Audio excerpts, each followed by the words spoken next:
Bienvenidos a Diálogos en Ambiente, un podcast donde platicamos con personas que han pasado de la concientización a la acción y han decidido impulsar iniciativas o proyectos que están teniendo un impacto positivo en el medio ambiente, en nuestro bienestar y en el de las futuras generaciones.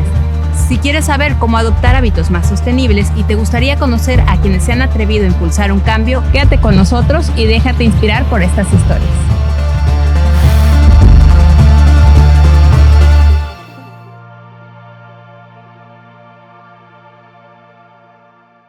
Bienvenidos a Diálogos en Ambiente. El día de hoy estamos grabando el cuarto episodio de la segunda temporada y estamos muy contentos de recibir a Manglareando, que está aquí con nosotros, Jimena Montané, que es una de las integrantes precisamente de este proyecto, el cual impulsa el ecoturismo en la parte de aquí de Veracruz, Boca del Río. Y pues ellos son un grupo de biólogos que están muy interesados por conservar la naturaleza, pero al mismo tiempo aprovecharla para poder apoyar a las comunidades en las cuales se encuentran estos ecosistemas en los cuales están trabajando ellos. Entonces, muchísimas gracias, Jimena, por estar el día de hoy aquí con nosotros. Y pues quisiera que platicáramos primero, para arrancar un poquito, sobre quiénes son ustedes, ¿no? ¿Cómo es qué formación tienen ustedes que los hace pues realmente formar a este grupo de Manglareando? Muchas gracias por invitarnos. Manglareando somos un grupo que se encontró por azares del destino. Somos 4 personas, 5 personas, nada más que una de ellas no está todo el tiempo con nosotros. Somos biólogos mayormente, está una arquitecta y un fotógrafo. Y nos encontramos justamente kayakeando en los manglares de Mandinga, aquí en Veracruz, Alvarado, con un interés pues muy común de conservar los manglares, entonces como de hacer esas actividades de recreación, pero pensando en educar, o sea, pensando en que vayas a Mandinga y salgas sabiendo algo del manglar, porque lo tenemos aquí, es nuestro vecino, nos da muchos servicios y la mayoría de la gente no sabe ni qué está haciendo por nosotros. Entonces nos conocimos y decidimos que había mucho potencial de hacer algo un poco más profundo en términos de turismo ahí. Entonces pensamos en que podía ser un turismo que eduque en términos ambientales, pero también sociales, y que conecte a la gente que viene de Veracruz o de fuera con la gente que vive ahí, porque además ese manglar, o sea, tiene al menos un par de comunidades que están establecidas ahí y que viven de ahí y dependen directamente de ese manglar y lo cuidan y son los guardianes de eso. Entonces pensamos, hay que conectar con ellos y tenemos que colaborar con ellos, porque si no, ¿qué estamos haciendo? O sea, yo te puedo platicar mucho del manglar, pero yo no vivo ahí. Entonces, pues mejor te invito a que conozcas a nuestro super cuate ahí, se llama Rodolfo, le decimos Rudolf. Pues te invito a que lo conozcas y él es la persona que más te puede decir de eso. Entonces, yo soy bióloga, yo me he enfocado mucho en cuestiones de ciencias ambientales, tengo una maestría en ciencias ambientales, como te había platicado, y pues he trabajado en muchas cosas, he saltado como de muchos temas, pero llevo 5 años trabajando con turismo, que le llamamos turismo regenerativo, y diseñando experiencias de turismo con comunidades rurales e indígenas por todo México. Entonces, también como en este plan de vamos a conservar a través del turismo, pero vamos a involucrar a la gente que vive ahí, porque si no, esto no sale. Son un equipo bastante variado, ¿no? Y ahorita que tú contabas, ¿no?, que tu experiencia como en este turismo regenerativo, ¿no? Si pudieras platicarnos en qué consiste este tipo de turismo y cómo lo has aplicado tú en este trabajo que están haciendo actualmente. De forma muy general, la premisa es que no podemos, o sea, es como un siguiente paso al turismo sustentable, pensando en que no podemos quedarnos en la sustentabilidad, porque eso implica como mantener lo que tenemos como lo tenemos para que no empeore, pero nuestros ecosistemas están tan degradados y la crisis ambiental y crisis climática están tan rudas que si nos mantenemos ya no es suficiente. Entonces busca regenerar ecosistemas, busca regenerar, por ejemplo, la relación, eso es muy importante, regenerar la relación entre lo natural y la sociedad y los humanos. Porque se piensa que todos los problemas ambientales y socioambientales que vivimos así actualmente ocurren porque está rota esa relación. Porque yo aquí en mi ciudad pues, estoy súper chida y consumo lo que consumo y no pienso como ni de dónde viene, ni a dónde va, ni, ¿no? Y entonces esa relación no la tengo. Y yo voy a un lugar natural y digo, ay, qué lindo es, pero no me siento parte de ello, porque no me relaciono. Las grandes empresas, muchas veces todo el daño ambiental que hacen también es porque esa relación está rota. O sea, muchas veces tú a las personas que dirigen esas empresas las llevas a un área natural y les dices, aquí se capta el agua que tú utilizas para producir tu producto, para manejar esta ciudad, etcétera, y cachan y dicen, pues vamos a invertirle a conservar esto porque de aquí sale nuestra agua, pero los tienes que acercar, entonces tienes que regenerar esa relación y eso se puede hacer a través de muchas cosas probablemente y dar información y platicar, pero no hay como vivirlo, o sea, no hay como acercarte a este sitio y a la gente y conectar. Entonces nosotros, y lo que hace mucha gente en diferentes partes del país, lo que estamos buscando hacer nosotros aquí muy localmente en Veracruz, en Manglareando, es llevar a la gente, nos encantaría hacerlo con la gente que vive aquí, o sea, la gente que conoce Mandinga, pero no conoce al manglar, o sea, nunca ha conectado con el manglar y con la gente de ahí. O gente de fuera, que tampoco, que jamás ha ido al manglar y también es como una experiencia maravillosa de llegar a ese bosque raro, curioso, increíble y conectarlos. Y entonces diseñamos experiencias apuntándole a muchos intereses y como a diferentes tipos de inteligencias, como para que por algún lado conecte. Entonces te podemos dar muchos datos, a veces damos más datos que otros, a veces sabemos más datos precisos dependiendo también de quién vaya, pero te podemos dar muchos datos de ciclos de vida, de las plantas, de las aves residentes y migratorias y qué especies y, ¿no? O sea, como cosas muy precisas porque hay gente que eso lo cacha y eso le gusta y le apasiona y con eso conecta y dice, estoy enamorado del manglar porque por la cantidad de aves que llegan a ese sitio. Y hay gente que es más visual y que es más contemplativa y que se enamoran del manglar porque están ahí, lo ven y dicen qué lugar es este y qué paisaje y qué maravilla. Hay gente que es más física y entonces te lo llevas a remar así con el esfuerzo y disfrutan el sitio y se enamoran del sitio mientras hacen esa actividad que los prende y hay gente que conecta con la gente y entonces que el manglar pues no necesariamente es lo que los mueve, pero sí platicar con el que vive ahí. Y entonces intentamos hacer como de todo porque pues con este rollo de que no proteges lo que no conoces, no proteges lo que no amas y no amas lo que no conoces. Conócelo, enamórate y entonces tal vez te vas a involucrar en proteger esa zona, o en proteger cualquier manglar en cualquier parte del mundo, porque además todos los manglares del mundo prestan servicios ambientales a todo el mundo, o sea, no es una cosa local, es una cosa regional y global.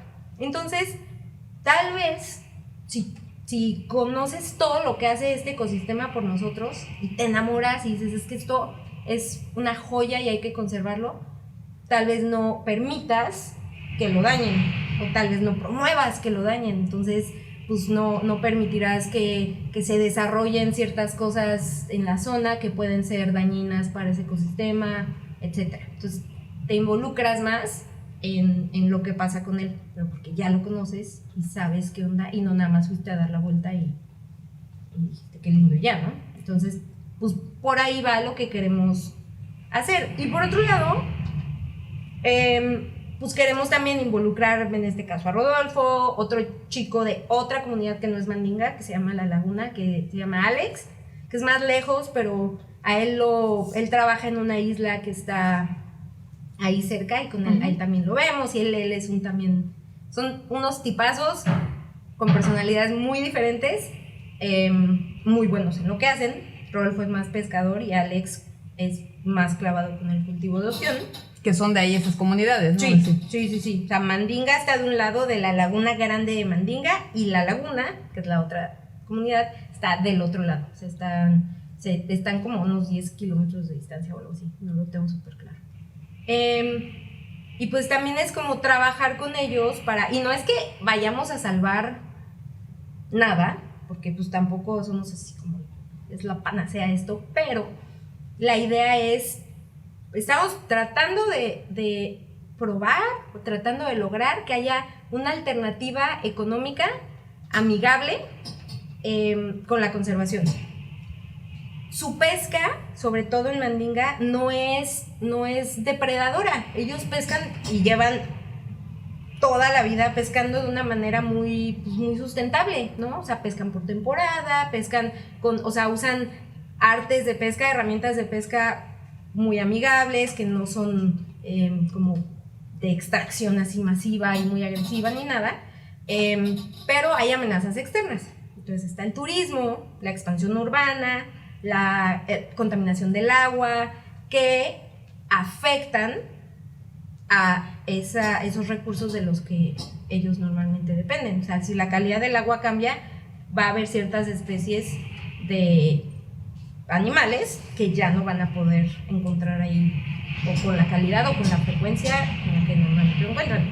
Entonces queremos dar como una alternativa económica, no decirles olvídense de todo y vénganse a hacer turismo, pero está esta otra alternativa que implica que hay que conservar, porque la gente viene a ver un manglar conservado, no van a venir a ver medio manglar así, ¿no? O ya que te lo eches. A ver a la fauna. Entonces mientras más conservemos, más aves va a haber. Por ejemplo, es un sitio maravilloso para ver aves, entonces va a haber más aves y la gente también viene a conocer eso y a disfrutarlo y a aprender de ti como persona que vive aquí. Entonces los llevamos a pescar con la atarraya. Rodolfo es el máster de la atarraya, o sea, pesca con una gracia que es inigualable. Entonces pues los llevamos a pescar con la atarraya. Aprende, mira, carga. La atarraya está pesadísima, es súper complicado. Ahora párate en el cayuco, balanceate. Entonces la gente dice, está bien difícil. Y entonces, mira, uno aprecia cuánto cuesta lo que cuesta, porque es una chamba que Rodolfo lleva haciendo desde que era chiquito, porque él de chiquito usaba una atarrayita para pescar. Entonces lleva toda una vida haciendo eso, es buenísimo para eso, y en el momento en que tú le dices, oye Rodolfo, no, eres buenísimo y esto está súper difícil, también él dice, pues mi chamba es valiosa. Vale, ¿no? Y lo mismo con Alex y con el ostión, y entonces haces esa conexión, la gente se enamora de Rodolfo y dicen, eso está bien padre su chamba, y empiezas a hacer esas conexiones para tener más aliados del manglar y más enamorados del manglar. Y, claro, involucras a la gente que vive ahí también en la protección, ¿no? Claro, y al mismo tiempo queremos que funcione como una alternativa económica para que vean que hacer su chamba de pescar, de cultivar ostión y conservar el sitio y no perturbar el bosque, ni la fauna, ni nada, pueden ser redituables. O sea, que el ingreso no necesariamente debe ser depredar o vender tierras o construir o extraer, que puede haber un ingreso también mantenido o sea, que venga a causa de mantener y de conservar el sitio y de tenerlo en las mejores condiciones posibles. Y a eso le estamos apuntando y por ahí queremos que vaya, o sea, que funcione para que lo vean y crezca controladamente, que no va a crecer mucho, además no es algo que se vaya a convertir en algo masivo, pero que ahorita estamos trabajando con un pescador de Mandinga, entonces que un par más digan, pues eso me interesa, y que más personas digan, yo quiero venir a vivir esto, y empiezan a hacer como más conexiones. Entonces, claro, por ahí va. Oye, y una problemática, ¿no?, que de pronto vemos en México, ¿no?, es precisamente esto, ¿no? Cuando hay ciertas áreas naturales protegidas, que en México somos ricos en ese tipo de áreas, y de pronto está una comunidad que dice, ¿yo qué beneficio tengo de este tipo de área natural? O sea, al contrario, a mí me perjudica porque no puedo aprovecharla correctamente, ¿no? Entonces, ¿cómo ves tú esta situación que estamos viviendo en el país? También tú en tu trabajo que has desarrollado anteriormente, también me contabas antes de empezar a grabar que te has tenido la oportunidad de ver cómo esta situación en México ha provocado también el deterioro de estas zonas, ¿no? Sí, pues es un tema súper complejo, como todo lo ambiental y todo lo socioambiental, complejísimo. O sea, no hay como soluciones así, no hay una receta y una fórmula que si existiera, pues ya lo hubiera aplicado alguien. Pero, pues un asunto que tenemos en México es que hay mucha diversidad social y étnica. O sea, México no puedes tener estrategias parejas para nada, porque hay de todo y idiomas y, ¿no? Entonces, pues esa diversidad hace que manejar tierras y manejar cuestiones de este tipo pues se vuelva más difícil. Y otra cuestión que existe en México es que durante la reforma agraria pues se repartieron tierras de una forma medio aleatoria, y no tengo así mucha información sobre eso, pero pues sé que a personas de un estado les repartieron tierras en otro estado, y pues ese es tu ejido y te vas para allá, a un lugar donde no hay arraigo histórico de su gente y completamente diferente del lugar donde venían, entonces no saben manejarlo. O sea, hay comunidades que tienen cientos de años en donde están y tienen una relación con el sitio armónica y equilibrada. Y hay comunidades que son súper jóvenes que todavía no aprenden a llevarse bien con el entorno. De hecho, pues tengo así como un súper profe de esto, se llama Norman Rodea, y lo que yo he escuchado muchas veces de él es que toma 12 generaciones llegar a ese equilibrio con el entorno. O sea, conocer suficiente al entorno como para llegar a ese punto de armonía. 12 generaciones. Entonces, pues quiere decir que una comunidad nueva que lleva 30, 40 años en un lugar está súper bebé y súper en pañales para poder hacer este manejo. Entonces, algo que tiene México es pues ese reparto de tierras aleatorio por todas partes, y el hecho de que todas nuestras áreas protegidas, o casi todas nuestras áreas protegidas en México, tienen gente viviendo en ellas, tienen ejidos dentro de esas tierras. Lo que ocurrió en algunas de ellas es que cuando se estableció el área protegida, se expropió la tierra, entonces se volvió del gobierno, pero en realidad no se pagó o no se terminó de pagar. Las comunidades se quedaron ahí, y entonces hay un conflicto también como de, pues tú dices que es un parque nacional, pero este es mi ejido y yo también manejo esto como crea que me conviene, o sí, la gente quiere pasar, pero esa entrada pues, la cobro yo, porque están pasando por mi tierra. Entonces, pues hay unos rollos súper complicados para manejar todo eso. Entonces, en algunos sitios tienes estas comunidades que se llevan súper bien, que las quieres tener ahí además, porque son un elemento esencial para que el ecosistema esté en buen estado, porque ellos saben manejarlo como hay que manejarlo, entonces no los quieres sacar tampoco, ahí están, y puedes promover un turismo súper rico con eso, porque además la gente puede aprender mucho de ellos, y tienes por otros lados situaciones pues, que se salieron de control, que no se hicieron tan planeadamente, que no han funcionado como quisiéramos que hubieran funcionado, y pues ahí es donde tal vez hay que trabajar más en dar alternativas, en capacitar, en trabajar y entender qué está pasando. Muchas veces se hacen como intercambios, ¿no? De que tienes un lugar donde hay muy buenas prácticas de algo y conectas con otro lugar donde están aprendiendo sobre eso, y no llegó un fulano así de la ciudad y les dijo, así se hacen las cosas, sino entre ellos. Nosotros aprendimos así, cosas de ese tipo, como para tratar de que se viva más armoniosamente con el entorno, que no se base su subsistencia en depredar o en extraer, porque no es sustentable a largo plazo, pero que les funcione, o sea, que sea ganar-ganar, porque finalmente tampoco puedes decir nadie toca esto, porque la gente que es de ahí, pues ¿qué va a hacer? O la reubicas y la mandas a dónde, ¿no? Como si son en otros países, o sea, en México tiene esa particularidad porque en otros países, o sea, como en Estados Unidos, el concepto de parque nacional fue, esto lo conservamos, todos se salen, ¿no? Y entonces pues, tienes un lugar en donde solo entra turismo y recreación y demás, y movieron a quienes vivían ahí. En México no, entonces tienes que trabajar más con esa gente y pues, tratar de encontrar ese balance porque la gente es parte esencial de los ecosistemas y nosotros los de las ciudades también, nada más que no lo hemos terminado de entender. Claro. Pero pues, tenemos que llevarnos bien. Claro, y al final, o sea, tenemos áreas naturales dentro de ciudades ya, o sea, llegamos a un punto en el que estamos inmersos estas ciudades dentro de estas áreas que se fueron invadiendo poco a poco, ¿no? Sí. Oye, ¿y conoces ejemplos de turismo como regenerativo aquí en México que haya tenido éxito? O sea, alguno que nos puedas compartir a lo mejor para que la gente también dimensione este tipo de turismo y cómo sí está funcionando en otras partes y bien podría funcionar también aquí en Veracruz, pues. Sí, hay un montón de ejemplos diferentes. Por ejemplo, en la Sierra Norte de Oaxaca están los pueblos mancomunados.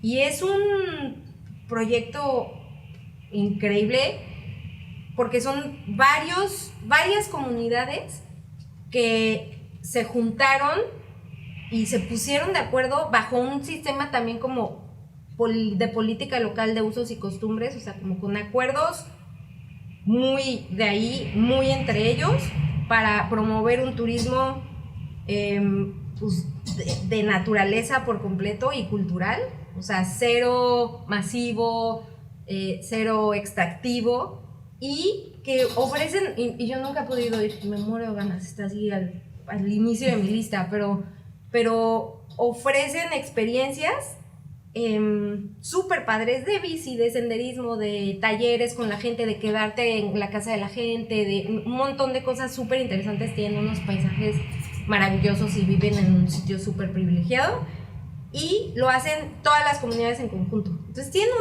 unos acuerdos así excepcionales, porque son bien complejos esos acuerdos, en donde yo soy anfitrión de este grupo, yo hago esto, ¿verdad? Llego hasta este punto y te lo dejo a ti y ahora te toca a ti, y tienen unos acuerdos como de operación de comunidades súper buenos entre comunidades. Entonces todo eso se hizo entre comunidades, se maneja entre comunidades y se reparte entre comunidades bajo sus acuerdos, porque esa es otra cosa. El turismo tradicionalmente también es extractivo en términos de recursos, o sea, de dinero. Así muy, muy específicamente. O sea, normalmente me parece que como el 10 o 15 del dinero se queda, del turismo se queda en el sitio y lo demás se va porque son empresas extranjeras. Entonces, cuando un proyecto es así, que nace de aquí y se maneja aquí, se opera aquí y se administra aquí, pues es ideal, porque surgió de ahí. Porque otra cosa que pasa es que llega alguien de fuera y dice, vamos a hacer turismo aquí. Y si no hay un interés local de hacer turismo, no va a jalar. Entonces, un montón de inversión en un montón de cosas para algo que no. Entonces, ese es un ejemplo maravilloso. Hay un ejemplo en Chihuahua, en Barrancas del Cobre, que se llama Experiencias Rarámuri. Y son 2 comunidades rarámuris que se dedicaban, o sea, están al ladito del Parque de Aventura de Barrancas del Cobre.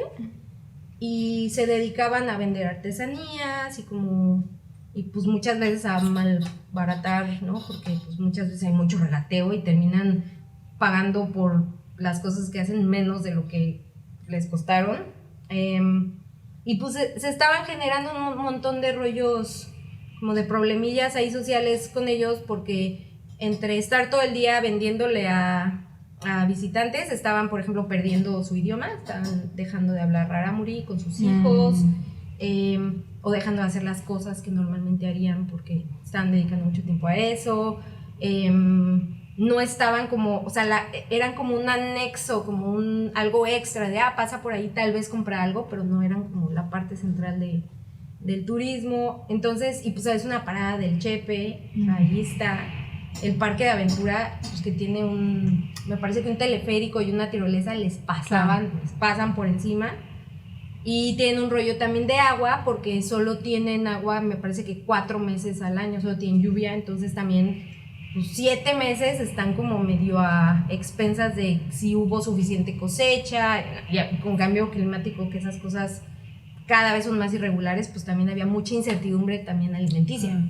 Entonces se juntaron organizaciones, el parque de aventura también le entró, el Chepe le entró, el gobierno de Chihuahua, o sea, un montón de gente entró para diseñar experiencias con estas comunidades para promover y comunicar y compartir lo que las hace excepcionales y especiales y lo que tienen ahí.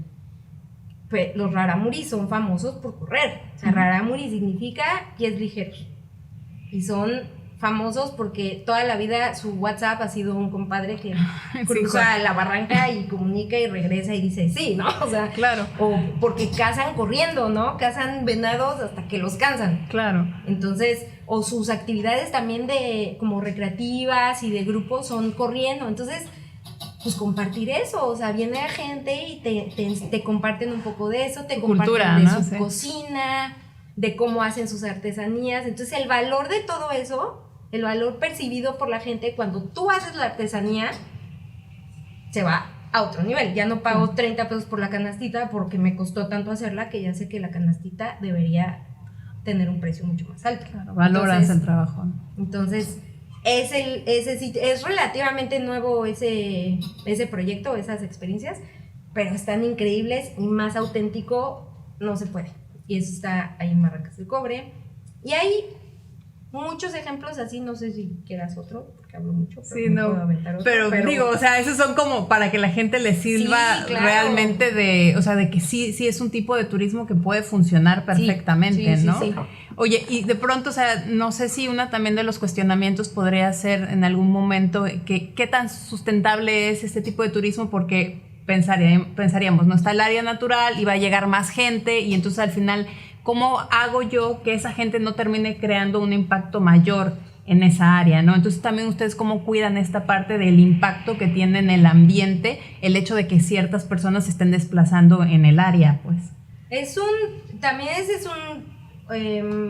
pues es un balance entre, por ejemplo, hay sitios en donde se diseña una experiencia súper auténtica y súper amigable con el ambiente y que por ende también es relativamente cara o más cara que la oferta habitual.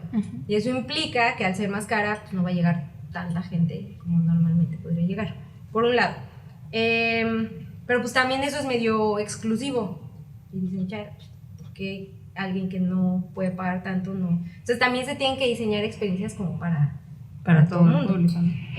Por otro lado, también hay que, por ejemplo, cuando se trata de áreas naturales protegidas, que tenemos la Comisión Nacional de Áreas Naturales Protegidas, o áreas estatales que manejan las autoridades estatales, tiene que haber planes de manejo, tiene que haber planes de uso público, que se llaman límites de cambio aceptable, que incluyen estudios de capacidad de carga turística, que hacen una planeación del turismo en las áreas protegidas por la vocación que se le puede dar a un sitio, dependiendo de qué tan conservado uno está, y básicamente qué actividades deberías hacer en una zona y qué actividades no, cuánta gente puede entrar, cuánta gente debería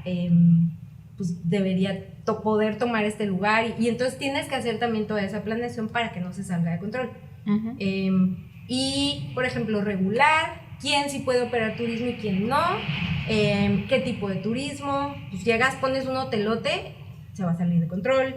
Entonces, pues hay sitios que son para eso y sitios que no. Entonces hay como muchas estrategias ahí. Nosotros personalmente como Manglareando, que no tenemos la capacidad ni jurisdicción nada para hacer todo eso, pues tenemos una capacidad de operación tan tranquila, y no hay un plan así de súper crecer y mover algo muy masivo ni nada, porque tiene que ser acorde con la capacidad local. O sea, si Rodolfo no puede, pues no, o si tuviéramos alianza con 3, 4, 5 pescadores, pues tendríamos esa capacidad, ¿no? Claro. y porque al haber tantos involucrados en la cadena de este producto, en este caso, pues es un precio relativamente alto para lo que normalmente se hace ahí, entonces pues tampoco movemos cantidades muy grandes. Hacemos toda nuestra operación, por ejemplo, es cero residuos, entonces también somos como muy clavados con este rollo de no dejar huella, o sea, de que el lugar tiene que estar, cuando tú te vas, igual o mejor de cómo lo encontraste. O sea, no puedes dejar nada, ni llevarte nada, ni tocar nada, bueno, a tocar pues, pero, ¿no? O sea, ni extraer, ni modificar, ni nada. Entonces, pues mientras haya como regulación y como lineamientos y control y manejo, etcétera, de autoridades y de muchos sectores, se puede manejar. El problema es que cuando se deja así como salvaje, pues crece así de como una plaga, ¿no? Entonces hay que, por eso diseñar el turismo es importante, porque si lo diseñas de origen como las ciudades, ¿no? O sea, si las diseñas y planeas su crecimiento, evitas que se salga de control. Entonces, por ahí va la cosa, hay gente que trabaja en eso y nosotros ponemos nuestro granito de arena para que se siga manteniendo así. Claro. Oye, de pronto la parte de la infraestructura, ¿no? No sé si también en el caso de ustedes se encuentran con una infraestructura que realmente está preparada para recibir al turismo, o en México en general sientas que este tipo de turismo cuente con la infraestructura necesaria para que la gente llegue, ¿no? Porque de pronto, pues sí, a lo mejor está un área natural y protegida, pero ¿dónde dejo a esas personas que van a estar ahí? O sea, si quiero diseñar a lo mejor una experiencia de más larga duración, ¿cómo está esta parte también de la infraestructura? Sí, o sea, en general como la idea de quienes trabajan en turismo así de naturaleza y regenerativo y todo eso, es que se base más en experiencia que en infraestructura. Es en muchos lugares y como históricamente el turismo se ha basado mucho en poner infraestructuras, en invertir la infraestructura antes de saber qué. Es un telote y a ver si llega alguien y... Entonces, si no diseñas experiencias, pues, o sea, si diseñas infraestructura primero ya te adelantaste como 3 pasos. En muchos sitios, en áreas protegidas, la idea es que haya la menor infraestructura posible y la que haya pues tiene que estar como diseñada con mucho cuidado y como con muchos elementos que sean amigables con el entorno. No necesariamente tiene que haber infraestructura para muchas cosas. Y hay también como lineamientos para eso. O sea, lineamientos y como reglas de comportamiento para el turista, ¿no? O sea, porque también el turista llega y dice, es que yo quiero un baño en el Iztaccíhuatl a 4,000 metros sobre el nivel del mar. Así. Ajá, un baño y ¿quién lo va a ir a limpiar? O botes de basura. ¿En qué, o sea, de qué manera los manejadores del parque van a ir a, ¿no? Entonces, te tienes que traer tu basura, ¿no? O sea, sube y con lo que subas, con eso bajas. Y cuando vas al baño en muchos sitios, y en Estados Unidos esto se hace mucho, también. Entonces, tratar de tener la menor cantidad de infraestructura posible, porque si estás como con ese rollo de capacidad de turistas, infraestructura, pues es como la leche y el cereal, ¿no? O sea, desde que sobra un poquito o el champú y el acondicionador.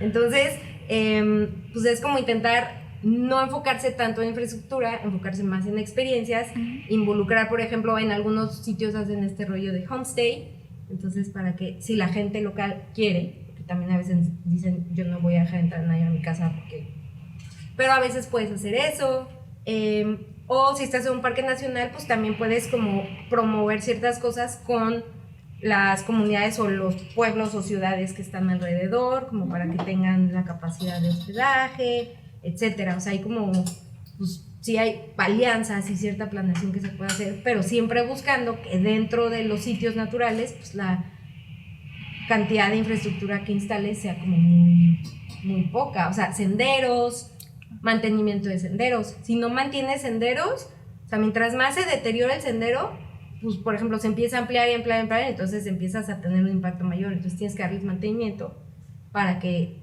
pues, se respete como siempre de qué tamaño son, o pueden poner por ejemplo escondites para ver aves, en algunos lugares así donde sabes que hay un punto donde hay muchas aves, pues ponen unos como escondites con una pared y así, huequitos, pero son súper discretos y con materiales locales y qué sé yo. O sea, oye, y de pronto este proyecto que ustedes tienen, también quisiera que nos hablaras un poco de los retos que han tenido que enfrentar tratando de impulsar un proyecto que promueve este tipo de turismo, ¿no? Que no es tan común. O sea, de pronto estamos en una zona conurbada donde el turismo es totalmente diferente, donde llegan, como decías anteriormente, hoteles de gama internacional, que pues no se queda la derrama aquí. Entonces, ¿qué retos han enfrentado realmente ustedes?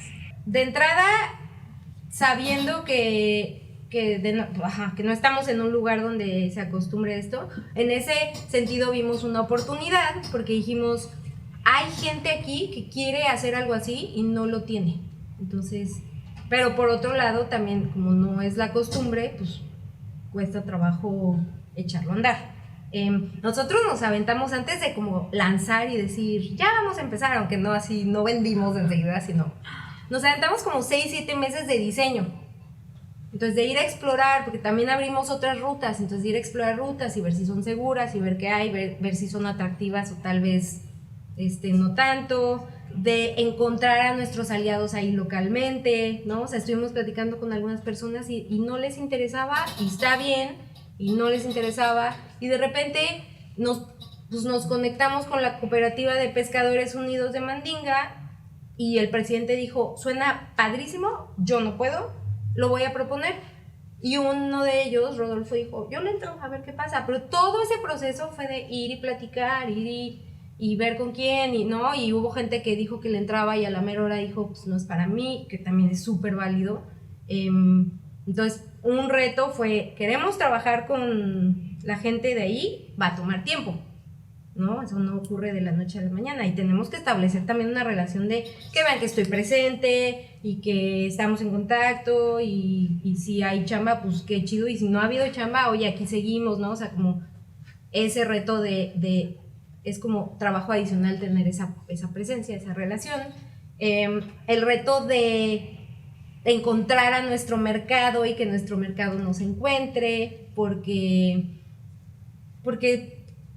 tiene que ser alguien que quiera eso, ¿no? O sea, tiene que ser alguien que quiera conocer el manglar, aprender el manglar, conocer a la gente de ahí, y por ende pagar un poco más, porque estás pagando por la chamba y el tiempo de Rodolfo, por la atarraya, por su motor, por su cayuco, por su gasolina, por su tiempo, por mi tiempo, ¿no? O sea, como por todo lo que nosotros sabemos. Claro. Entonces es un poco más caro, entonces tiene que ser también ese mercado que dice, yo quiero aprender eso, no nada más quiero ir al manglar. Y hay quien nada más quiere ir al manglar y ese es otro mercado. Entonces también esa conexión, o sea, ese de irnos encontrando, pues también es un súper reto. Pero la experiencia es totalmente diferente, ¿no? Porque una claro. cosa es ir al manglar sin una persona que te esté explicando cómo funciona a lo mejor ese manglar, ¿no? Sí, o vas y pues mira, es este tipo de mangle y mira su semilla, ¿no? O sea, te lo puedo platicar mil veces, pero aquí está y mira su semilla y mira qué interesante porque así se reproduce y por eso hay este manglar aquí, pero no está acá, ¿no? O sea, como todas esas cosas y por qué es importante y por qué encuentras estos bichos aquí y vamos a la isla y nos recibe ahí un festín delicioso de mariscos. Y eso lo pescó Rodolfo. Y entonces aquí está el compa y lo cocinó, porque aparte cocina delicioso. Y entonces es como, estás conociendo a la persona que pescó y cocinó tu comida, ¿no? Y eso en muchos sitios, pues cuesta más dinero. Y hay quien quiere eso. Y hay a quien no le importa. Y hay quien dice, no, yo quiero mariscos y no me importa de dónde viene. Oye, y todo en este proceso también supongo que han aprendido un montón de cosas. Entonces, de pronto, si viniera una persona que está tratando de iniciar un proyecto que tuviese que ver con algo de medio ambiente como ustedes, ¿qué consejos a lo mejor tú le podrías dar a esas personas para que también pudieran aplicar en algo que están iniciando desde cero, pues? Yo, por ejemplo, una cosa que hacemos es siempre pedir reto. O sea, la retroalimentación y la crítica constructiva siempre es bienvenida. Y siempre hay que tomarla, porque la primera vez que operamos dijimos, salió increíble, y el cliente nos dijo, salió increíble, pero me hubiera encantado que hubiera tal cosa, una bebida.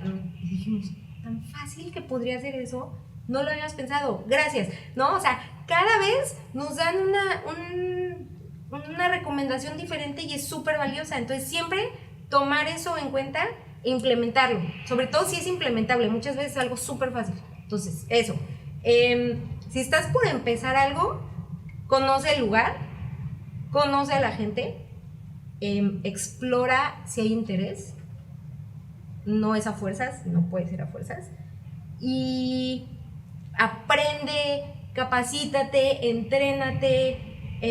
Operar turismo, como se dice coloquialmente, no son enchiladas, porque pues la gente, o sea, aunque se vea es seguro y todo, el riesgo es súper bajo, pero siempre hay cierto nivel de riesgo.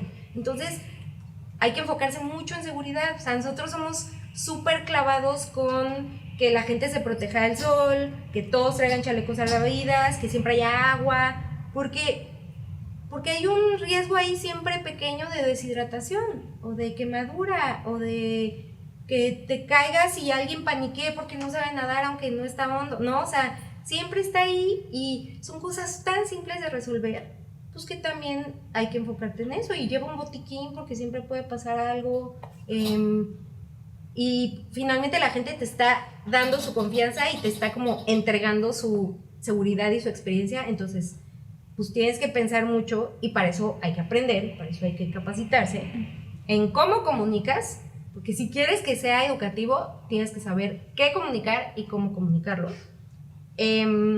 Cómo cuidas la experiencia de la gente y sus necesidades básicas, porque si alguien tiene sed, hambre, o se quema, o se deshidrata, ya es lo más básico, y si eso no sale bien, la experiencia, por muy maravillosa que sea, ya valió.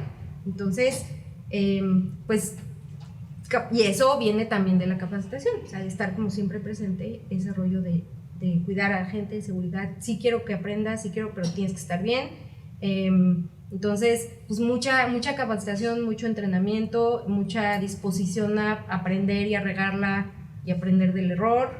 Y pues sí, ese rollo como de conocer a la gente de ahí, conocer el lugar, ¿no? Ir a explorarlo, conocerlo en diferentes condiciones. También mucha gente va a la montaña un día soleado y dice, yo puedo venir aquí solo, y la siguiente vez que va está nubladísimo y se pierde.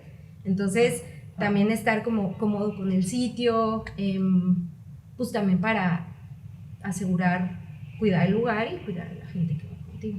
Claro.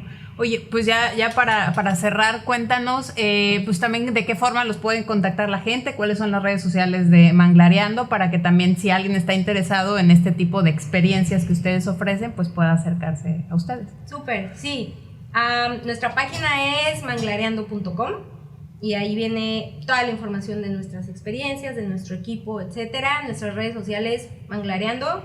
Entonces en Instagram estamos como Manglareando. Tenemos un canal de YouTube también donde compartimos experiencias y también como información sobre manglares y demás. Y pues sí, está hecho con mucho corazón, la verdad. O sea, está muy enfocado en propósito.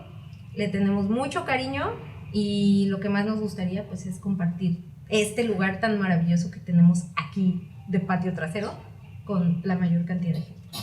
Claro, pues muchísimas gracias, Jimena, por compartirnos todo este trabajo que ustedes realizan a través de Manglareando. O sea, es un trabajo realmente muy interesante, porque los manglares, al final vivimos en una comunidad donde estamos rodeados de manglares, pues es parte de este equilibrio ecológico que tiene que haber, sobre todo en una zona costera. Entonces, pues es muy importante realmente que se trate de hacer este tipo de turismo, ¿no? Entonces, muchísimas gracias por compartirnos todo eso. Muchísimas gracias también a la gente por escucharnos.